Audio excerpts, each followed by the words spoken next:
श्री राम के प्रति माता सीता की शंका। रामायण अरण्यकांड प्रसंग। मार्ग में सीता ने रामचंद्र से कहा, आर्यपुत्र, यद्यपि आप महान पुरुष हैं, किंतु सूक्ष्म रूप से विचार करने पर मुझे प्रतीत होता है कि अधर्म में प्रवृत्त हैं। हे नाथ, इस संसार में काम जनित 3 दोष ऐसे हैं जिनका उन्हें परित्याग करना चाहिए। पहला काम जनित दोष है मिथ्या भाषण करना, जो आपने न तो कभी किया है और न ही कभी करेंगे। दूसरा काम जनित दोष है पर स्त्री गमन। आप एक पत्नी, व्रतधारी और महान सदाचारी हैं, अतः यह कार्य भी आपके लिए असंभव है। तीसरा काम जनित दोष है बिना बैर भाव के ही दूसरों के प्रति क्रूरतापूर्ण व्यवहार। यह तीसरा दोष अर्थात क्रूरतापूर्ण व्यवहार ही आपके समक्ष उपस्थित है और आप इसे करने जा रहे हैं। आपने इन तपस्वियों के समक्ष राक्षसों को समूल नष्ट कर डालने की जो प्रतिज्ञा की है, उसी में मुझे दोष दृष्टिगत हो रहा है। आपके लक्ष्मण के साथ धनुष धारण कर इस वन में प्रवेश करने के कार्य को मैं कल्याणकारी नहीं समझती। मुझे यह उचित नहीं लगता कि जिन राक्षसों ने आपको किसी प्रकार की क्षति नहीं पहुंचाई है, उनकी हत्या करके आप व्यर्थ ही अपने हाथों को रक्त रंजित करें। मेरी दृष्टि में यह अनुचित और दोषपूर्ण कृत्य है।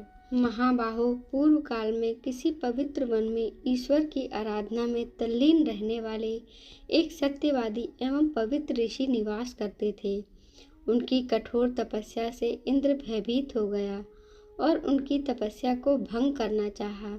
एक दिन योद्धा का रूप धारण कर इंद्र ऋषि के आश्रम में पहुँचे और विनय पूर्वक अपना खड्ग उस ऋषि के पास धरोहर के रूप में रख दिया।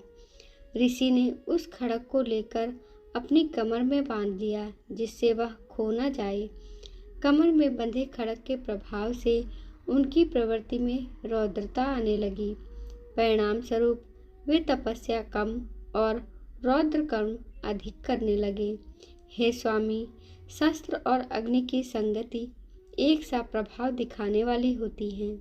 आपकी यह भीषण प्रतिज्ञा और आप दोनों भाइयों का निरंतर धनुष उठाए फिरना आप लोगों के लिए कल्याणकारी नहीं है।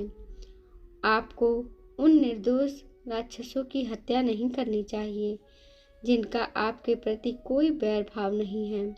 बिना शत्रुता के किसी की हत्या करना लोक में निंदा का कारण भी बनती है। हे नाथ, आप ही सोचिए, कहाँ वन का शांत तपस्वी अहिंसामय जीवन और कहाँ शस्त्र संचालन, कहाँ तपस्या और कहाँ निरीह प्राणियों की हत्या। ये विरोधी परस्पर बातें हैं। आपने वन में आकर तपस्वी का जीवन अपनाया है, इसलिए उसी का पालन कीजिए। सनातन नियम यही है कि बुद्धिमान लोग कष्ट सहकर भी अपने धर्म की साधना करते हैं। मैं नारी सुलभ चपलता के कारण ही मैं आपको धर्म का यह उपदेश दे रही हूँ, अन्यथा किसमें सामर्थ्य है जो आपको धर्म का उपदेश दे। सीता के वचनों को सुनकर राम बोले, सीते, जो कुछ तुमने कहा वह सर्वथा उचित है।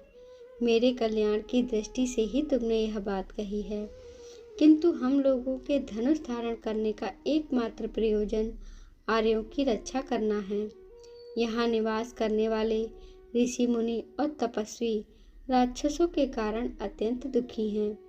वे उनसे अपनी रक्षा चाहते हैं और इसके लिए उन्होंने शरणागत होकर मुझसे प्रार्थना की है। उनकी रक्षा के लिए ही मैंने प्रतिज्ञा भी की है। क्षत्रियों का धर्म ही असहाय और दुखियों की रक्षा करना है। ऋषि मुनि और ब्राह्मणों की सेवा तो हमारा कर्तव्य है। फिर मैं तो उन्हें वचन भी दे चुका हूँ। क्या तुम्हारे विचार से यह उचित है कि मैं उस प्रतिज्ञा को भंग कर दूँ?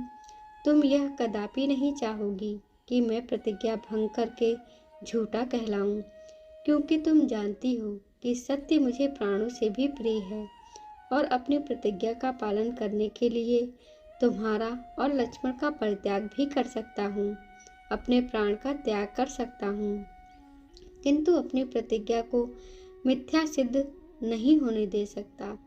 फिर भी जो कुछ तुमने कहा उससे मैं बहुत प्रसन्न हूँ। इसके पश्चात उन लोगों ने अगस्त्य मुनि के दर्शन के लिए प्रस्थान किया, किंतु उन्हें उनके आश्रम का पता नहीं चल पाया। अनेक ऋषि मुनियों के दर्शन करते तथा वन में भ्रमण करते हुए 10 वर्ष व्यतीत हो गए।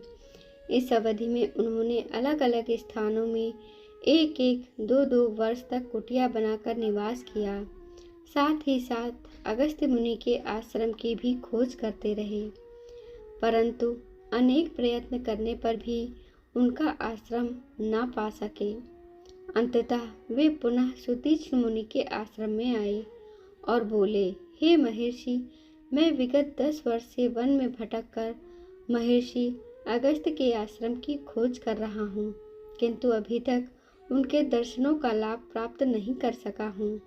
उनके दर्शनों की मुझे तीव्र लालसा है, इसलिए कृपा करके आप उनके आश्रम में पहुँचने के लिए मार्ग बताइए। मुनिराज सुतीक्ष्ण ने कहा, हे राम, तुम दक्षिण दिशा में 16 कोस जाओ। वहाँ तुम्हें एक विशाल पिपली वन दृष्टिगत होगा। उस पिपली वन के वृक्ष प्रत्येक ऋतु में खिलने वाले सुगंधित रंग बिरंगे फूलों से लदे मिलेंगे। उस पर नाना प्रकार की बोलियों से कलरव करते हुए असंख्य पक्षी होंगे। अनेक प्रकार के हंसों, बकों, करंडवों आदि से युक्त सरोवर भी दिखाई देंगे। उसी वन में महात्मा अगस्त्य के भाई का आश्रम है, जो वहाँ ईश्वर साधना में तल्लीन रहते हैं। कुछ दिन उनके आश्रम में रहकर विश्राम करें। जब तुम्हारी मार्ग की क्लांति मिट जाए तो वहाँ से दक्षिण दिशा की ओर वन के किनारे चलना।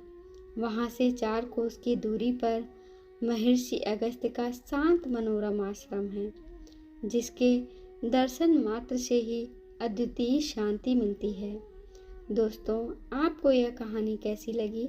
अपना उत्तर कमेंट बॉक्स में अवश्य दीजिए और जय श्री राम लिखना ना भूलें। धन्यवाद दोस्तों। ऐसी ही पौराणिक कथाएं, धार्मिक कथाएं और भक्ति कथाएं सुनने के लिए कृपया हमारे चैनल को लाइक करें, शेयर करें, सब्सक्राइब करें। धन्यवाद।